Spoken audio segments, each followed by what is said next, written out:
بسم اللہ الرحمن الرحیم۔ ڈیئر اسٹوڈنٹس، السلام علیکم ورحمۃ اللہ وبرکاتہ۔ امید کرتا ہوں کہ آپ سب خیر و عافیت سے ہوں گے۔ اللہ تعالیٰ آپ سب کو اور مجھ کو اپنے حفظ و امان میں رکھے، آمین۔ ہمارا آج کا جو لیکچر نمبر 2 ہے، انٹروڈکشن آف پاکستان اکانومی کے حوالے سے، آج ہم پڑھیں گے ٹائپس آف اکانومی، یعنی پاکستان کی جو معیشت ہے اس کی اقسام جو ہیں۔ سب سے پہلے جو اس کی اقسام ہے وہ ہے فری مارکیٹ اکانومی۔ تھوڑا سا پہلے آپ کو اردو میں اس کے بارے میں انٹروڈکشن کروا دوں کہ فری مارکیٹنگ جو ہے وہ ایسی مارکیٹنگ ہوتی ہے جس میں کسی صنعت یا فیکٹری کے مالک کو اپنی مرضی سے کوئی بھی فیصلہ کرنا ہوتا ہے اور کسی بھی دوسری فیکٹری یا صنعت یا کسی بھی ملک کے ساتھ مل کر وہ کاروباری لین دین کر سکتا ہو اور اس میں کسی بھی قسم کی حکومت کی کوئی بھی مداخلت نہیں ہوگی۔ اس میں جو بھی فیصلہ یا کاروبار کرنا ہوگا، سارا جو اختیار ہے وہ صنعت یا فیکٹری کے مالک کے پاس ہوتا ہے۔ اس طرح کی معیشت جو ہے وہ ملکی ترقی کے لیے بہت زیادہ مفید ہوتی ہے، اور اس طرح کی جو فری مارکیٹنگ کی مثالیں ہیں وہ نارتھ امریکہ یعنی شمالی امریکہ میں پائی جاتی ہیں۔ تو چلتے ہیں اب لیکچر کی طرف۔ First of all, free market economics کا میں نے آپ کو اردو میں جو ہے وہ تعارف کروا دیا ہے، اب انگلش میں اس کو دیکھتے ہیں۔ کہتا ہے in such economics which are mostly capitalist economics, firms and individuals decide about their own economic interest in a better way, یعنی کہ جو بھی مالکان ہوتا ہے اس کو یہ فری ہینڈ اختیار ہوتا ہے کہ وہ جس طرح کی اپنی مرضی کے ساتھ چاہے کسی بھی دوسرے ملک کے ساتھ یا فیکٹری کے ساتھ اپنی جو فری مارکیٹ ہے اس کو وہ آگے امپروو کر سکتا ہے۔ ایکسچینج آف گڈس، یعنی تبادلہ وہ کر سکتا ہے سامان کا، ان آ کمپیٹیٹیو انوائرمنٹ، وہ جو ہے which brings a fair price in market for goods and services, یعنی کہ اس کی جو انوائرمنٹ ہے جو اس کو مل رہا ہے اس میں جتنی بھی چیزوں کی پرائز ہے مارکیٹ کے حساب سے، جو سامان ہے وہ ایک دوسرے کے ساتھ اس کو زر مبادلہ کے طور پر وہ بروئے کار لا سکتا ہے۔ In this type of economy individuals, یہ جو قسم ہے معیشت کی انفرادی طور پر، اینڈ بزنسز اور بزنس کے طور پر، make their own economic decisions and they usually seen in democrat states. اس طرح کی جو مثالیں ہیں یوزولی عام طور پر دیکھنے میں ملتی ہیں جمہوریت پسند ریاستوں میں، اور اس کی مثال جو ہے وہ میں نے اردو میں آپ کو پہلے بتا دی ہے کہ نارتھ امریکہ جو ہے وہ اس کی زندہ مثال ہے، وہاں پہ جو ہے وہ فری مارکیٹنگ کی جاتی ہے۔ آگے ہے types number 2، command economy. Command economy ایسی ہے کہ یہ معیشت حکومت کی مداخلت سے چلتی ہے، یعنی حکومت جو ہے وہ اس میں اپنا جو ہے وہ رول ادا کرتی ہے، یعنی ایسی معیشت کو حکومت خود پلان کرتی ہے اور خود ہی اس کو کنٹرول کرتی ہے۔ پروڈکشن اور کنزیومیشنز میں حکومت اپنے ہاتھ میں سارا کچھ رکھتی ہے۔ اس قسم کی معیشت میں فیکٹری کے تمام تر جو اختیارات ہوتے ہیں وہ حکومت کی مشینری کے پاس ہوتے ہیں اور وہ اپنی مرضی کے فیصلے کرتی ہے۔ اس طرح کی جو مثالیں ہیں وہ روس اور چائنا میں ملتی ہیں.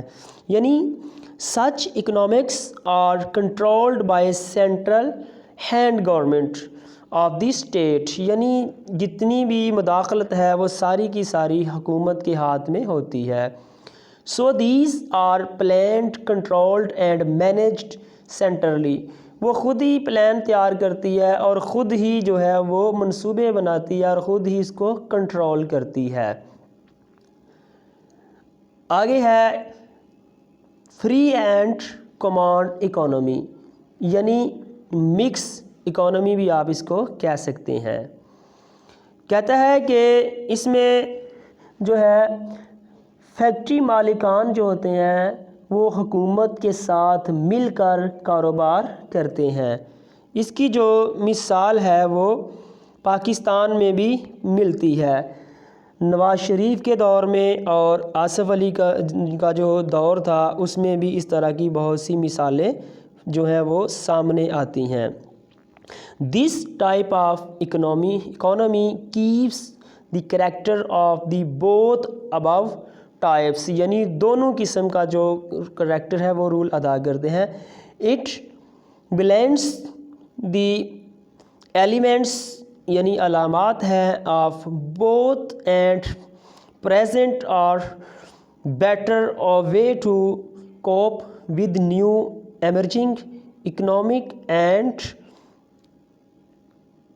social problems. یعنی جو معاشرتی مسائل ہیں.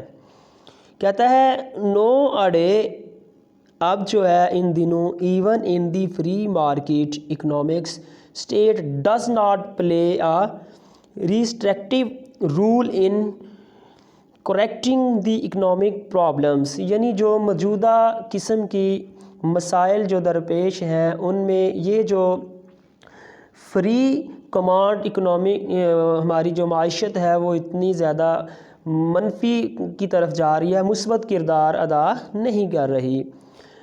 کہتا ہے ادر انٹرونشنس اور like fixation of prices subsidies and policies due to these factors most of the economics are now mixed economics.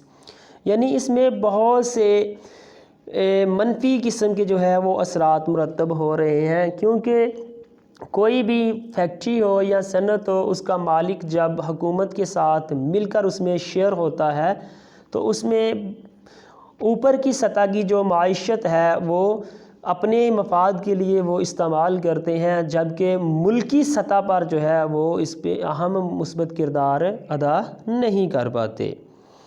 آگے ہے ہمارا ٹاپک جو ہے وہ ہے major sectors of Pakistan economy. جو پاکستان کی جو اکانومی ہے اس کے میجر جو شعبے ہیں سیکٹرز یعنی شعبہ جات ہیں وہ ہیں 3. ایگریکلچر، سب سے پہلے ہے ایگریکلچر یعنی ہماری زراعت.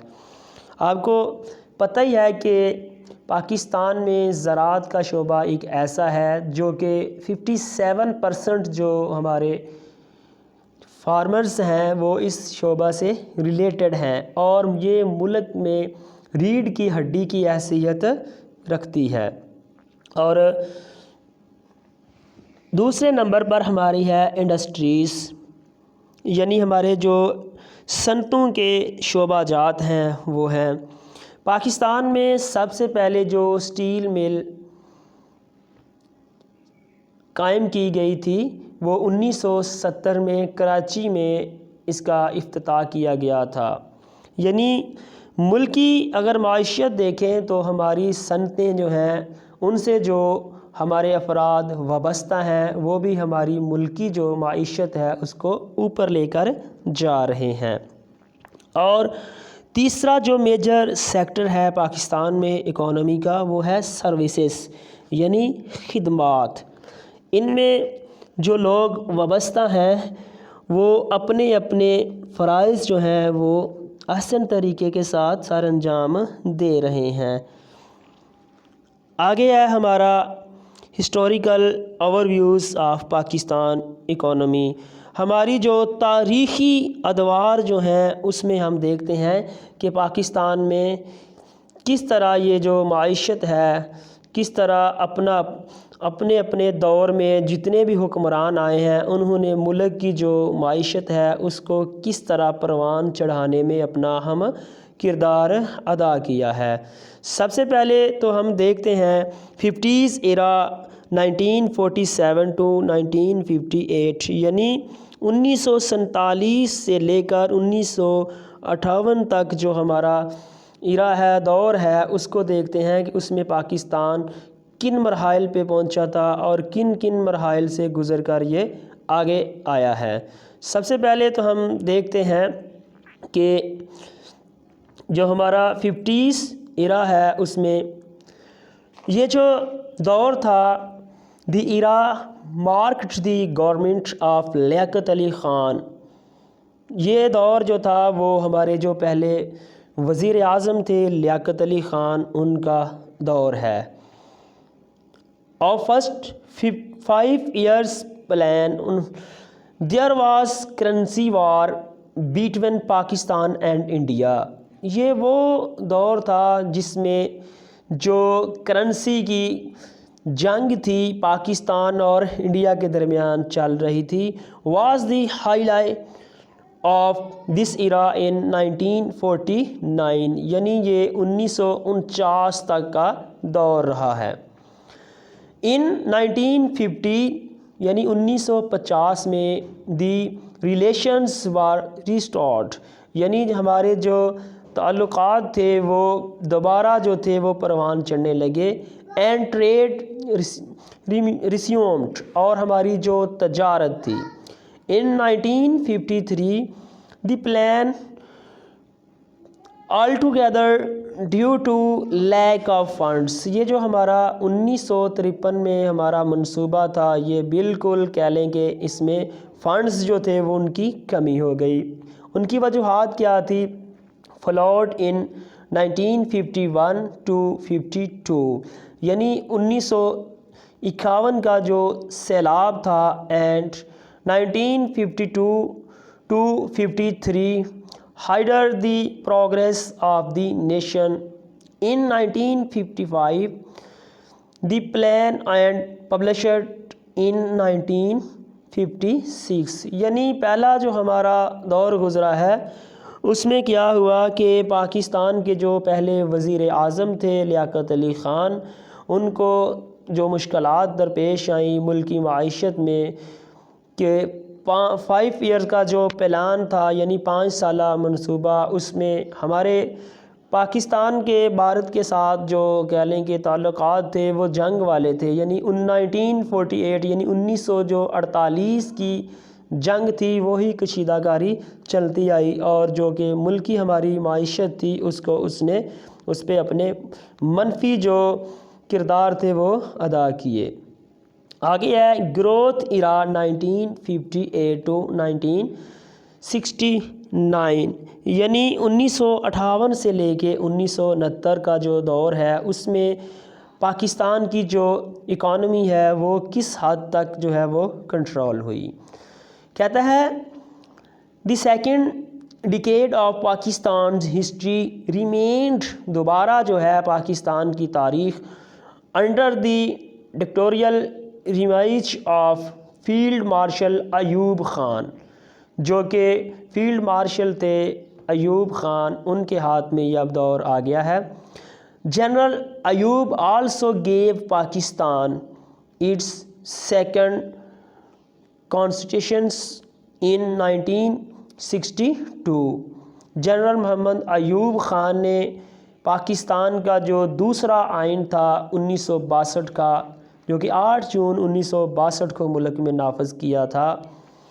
His broad mindedness and liberalism were manifested clearly in the official religious policy, اس میں انہوں نے مذہبی جو پالیسی تھی اس کو پروان چڑھانے میں اہم کردار ادا کیا، اور یہ صدارتی آئین تھا۔ صدارتی یعنی کہ ایوب خان نے 62 کا آئین پریزیڈنٹلی جو تھا وہ نافذ کیا، اور اس میں ہماری جو ملکی پالیسی تھی، کہتا ہے the decade of 1916 stand out as the decade with the robust presentation the second 5 year plan 1916-1965 had set an objective GDP 50% in the first 5 year plan۔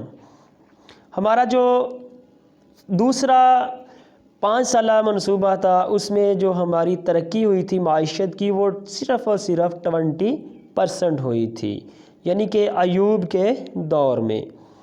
اب ہے ہمارا نیشنلائزیشن اینڈ کمان اکانومی ایرا 1971 to 1977۔ یہ دیکھتے ہیں کہ کس کا دور تھا۔ اس میں جو دور تھا وہ تھا president and chief martial law administrator of Pakistan Yahya Khan, یہ جنرل یحییٰ خان کا دور ہے۔ اس میں ملکی معیشت دیکھتے ہیں۔ آلسو ایشوڈ، جو ایشو تھے the legal framework order, جو لیگل فریم ورک تیار کیا گیا تھا آرڈر کا، which was intended to serve as a guide for future power structure of the country. موجودہ جو مستقبل پاکستان کا تھا، اس کے لیے جو legal framework order Yahya Khan نے تیار کیا تھا۔ آرگنائز کیا general elections in 1970 and 2 parties emerged in east and west Pakistan, جس میں 1970 کا الیکشن تھا۔ 2 پارٹیز نے حصہ لیا، مشرقی پاکستان اور مغربی پاکستان۔ پاکستان پیپلز پارٹی اینڈ عوامی لیگ، یعنی ذوالفقار علی بھٹو کی پاکستان پیپل پارٹی تھی، اور دوسری طرف جو مشرقی پاکستان تھا اس میں عوامی لیگ کے جو لیڈر تھے دونوں نے حصہ لیا، جو کہ بعد میں مشرقی پاکستان بنگلہ دیش 16 دسمبر 1971 کو بنگلہ دیش بن گیا۔ اس میں کیا ہوا کہ Zulfikar Ali Bhutto started many socialist economics reforms. Zulfikar Ali Bhutto نے بہت زیادہ جو معاشی اصلاحات تھی وہ نافذ کی۔ سون بہت جلد آفٹر بعد میں the office to improve the growth of Pakistan's economy, Pakistan کی جو معیشت تھی اس کو کی جو پیداوار تھی اس میں بہت زیادہ بہتری آئی، یعنی کہ ذوالفقار علی بھٹو کے دور میں۔ آگے ہے ہماری ہیڈنگ، کہتا ہے دی ریوائولسٹ ایرا، یعنی 1978 to 1988۔ یہ دیکھتے ہیں کہ کس کا دور ہے۔ اس میں army chief general Muhammad Zia ul Haq tick over the administrator, جو کہ انتظامی امور جو تھے ان کے ہاتھ میں آئے جنرل محمد ضیاء الحق کے۔ The action was completed after few hours, جو ایکشن تھا وہ مکمل کر لیا گیا چند گھنٹوں کے بعد۔ وین ذوالفقار علی بھٹو کیم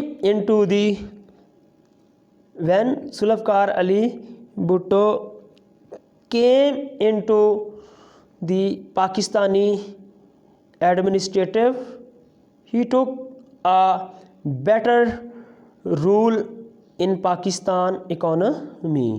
انہوں نے پاکستان کی جو معیشت تھی اس میں اہم کردار ادا کیا۔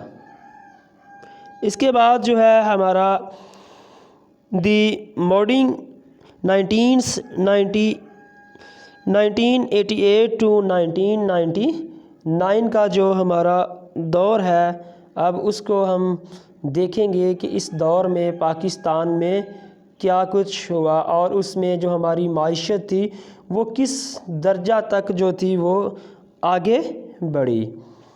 یہ جو دور ہے کہتا ہے after the death of general Zia کی وفات کے بعد ان 1988 دی ڈیموکریٹک ریٹرنڈ ان پاکستان، جو ڈیموکریٹ تھے وہ پاکستان میں ریٹرنڈ ڈیورنگ نیکسٹ 10 ایئرس، ان کا جو دورانیہ تھا وہ 10 سال تھا، یعنی ضیاء الحق نے 10 سال اپنی حکومت کی ڈیموکریٹ جمہوریت پسندانہ انداز میں۔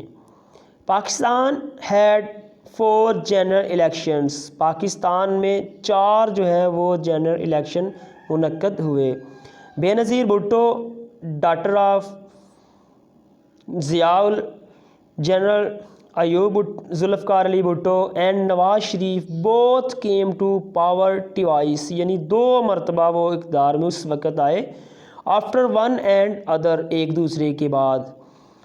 ان کا جو دور حیات تھا اس میں کیا ہوا کہ the economy of Pakistan has remained, دوبارہ جو پاکستان کی جو معیشت تھی under the IMF and world bank since 1988، یعنی IMF جو عالمی بینک ہے 1988 میں، all the economic policies like economic liberalisation, stabilisation and structural adjustment were prepared in Washington and imposed over 100 countries, یعنی جو 100 سے زیادہ 100 ممالک تھے واشنگٹن میں، وہ ان کے لیے ایک لائحہ عمل تیار کیا گیا IMF کا کہ کس طرح وہ دوسرے ملکوں کو قرضے دے گی اور دوسرے ملکوں کی جو معیشت ہے وہ کس طرح آگے پروان چڑھنے میں مدد دے گی۔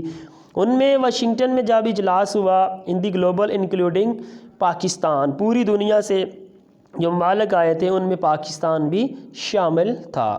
H and every decision was adopt under the direction of IMF and world bank, اس میں جو تھا جو بھی فیصلے کیے گئے IMF کے تحت کہ کس طرح دوسرے ملکوں کو قرضے دیے جائیں گے اور ان کی معیشت جو ہے وہ کس طرح پروان چڑھے گی، اس وقت پاکستان بھی 1988 میں، یعنی نواز شریف اور بے نظیر بھٹو کا جو دور ہے اس میں بھی IMF میں پاکستان نے ملکی معیشت کی ترقی کے لیے IMF میں حصہ لے کر قرضہ جو تھا وہ لینا سٹارٹ کیا۔ آگے جو ہے ہمارا پوائنٹ ہے دی ریفارمنگ ایرا 1999 ٹو 2007 تک دیکھتے ہیں۔ یہ جو دور ہے پاکستان کی پولیٹیکل اینڈ اکنامک دیکھتے ہیں، یہ معاشی اور سیاسی لحاظ سے کس طرح کا دور تھا۔ یہ جو دور ہے general Pervez Musharraf got into power after suspending the constitutions of 1973، یعنی جنرل پرویز مشرف جو تھے انہوں نے اقتدار سنبھالا ہے 1973 کے آئین کے تحت۔ کیا ہوا؟ Out stand Nawaz Sharif government on 12 اکتوبر 1999، یعنی نواز شریف کی جو حکومت تھی 12 اکتوبر 1999 کو جنرل مشرف نے اقتدار کا عہدہ جو تھا وہ سنبھالا۔ اور کیا ہوا پھر؟ The main reasons for this takeover were economic bankruptcy international isolation, یعنی مین جو اس وقت ریزن سامنے آ رہی تھی وہ ہماری معیشت کی تھی، جو کہ بین الاقوامی سطح پر جو تھے ہم تنہا ہو چکے تھے، بکھر چکے تھے۔ تو پھر کیا ہوا؟ During the previous decade oppositions never left room for better policies but try to detail the process of building during Musharraf era performance of the economy is regarded as having mixed results، یعنی مشرف کا وہ دور ہے جس میں آ کے مشرف نے جو ہے وہ پاکستان کی معیشت ہے اس میں اہم کردار ادا کیا۔ جو ہی انہوں نے اقتدار سنبھالا تو ملکی جو معیشت تھی اس پہ بہت زیادہ مثبت جو تھے وہ پہلو جو تھے وہ سامنے آنے شروع ہو گئے۔ آگے ہے ہمارا پرائیویٹائزیشن ایرا 2008 to 2013 تک کا دیکھتے ہیں۔ دی پیپلز ٹینور انڈر یعنی پاکستان پیپل پارٹی کا یہ دور ہے۔ Asif Ali Zardari was very critical in the sense that a military dictator has just left the chief executive office۔ یہ دور جو ہے پاکستان پیپل پارٹی کا دور ہے اور آصف علی زرداری جو ہیں وہ پاکستان کے صدر ہیں۔ However تاہم president Zardari kept the democracy intact for 5 years and completed the first democratic era in Pakistan history۔ یعنی کہ زرداری وہ پہلے صدر گزرے ہیں کہ جنہوں نے 2008 کا جو الیکشن تھا اس میں 2013 تک یعنی 5 سال جو ہے اپنی صدارت کی صدر کا جو عہدہ تھا اس کی مدت جو ہے وہ پوری کر کے گئے ہیں۔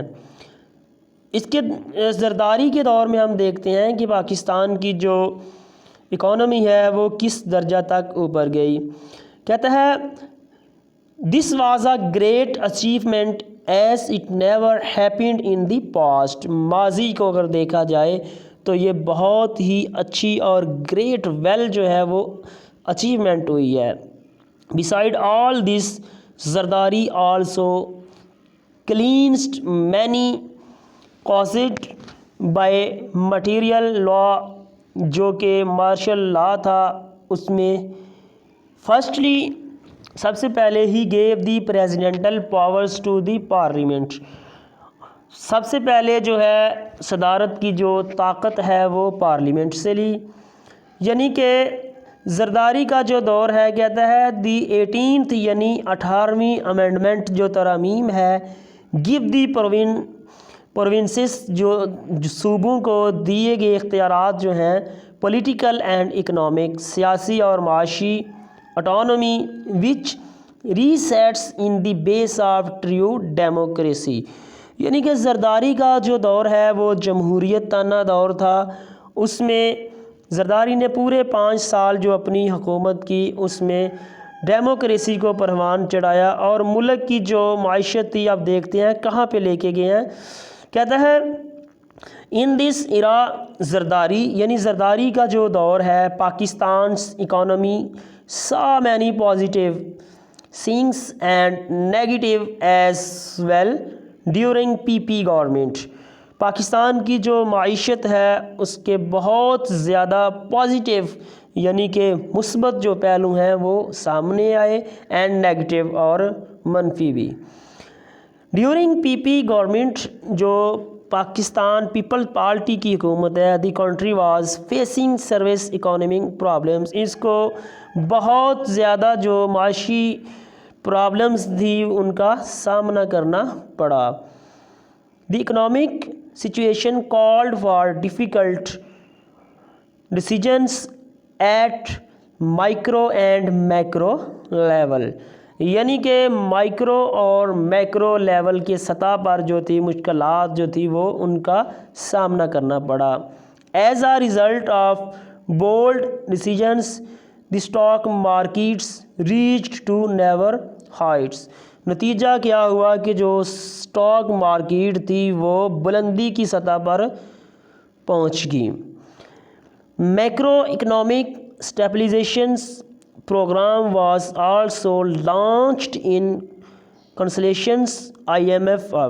یعنی کہ میکرو جو اکنامک پروگرام ہے اس کو یعنی کہ لانے والے سب سے جو اہم کردار ادا کرنے والا ادارہ ہے وہ ہے IMF، جس سے تمام ملک جو ہیں وہ قرضہ لیتے ہیں۔ یہ وہ ادوار تھے جس میں پاکستان کی اکانومی جو تھی وہ اپنے اپنے دور میں کہاں سے گزری اور کس حد تک وہ آ کر پہنچ گئی۔ تو سب سے پہلے ہم نے آج اسٹوڈنٹس پڑھا تھا ٹائپس آف اکانومی، یعنی اکانومی جو ہے اس کی اقسام، فری مارکیٹ اکانومی،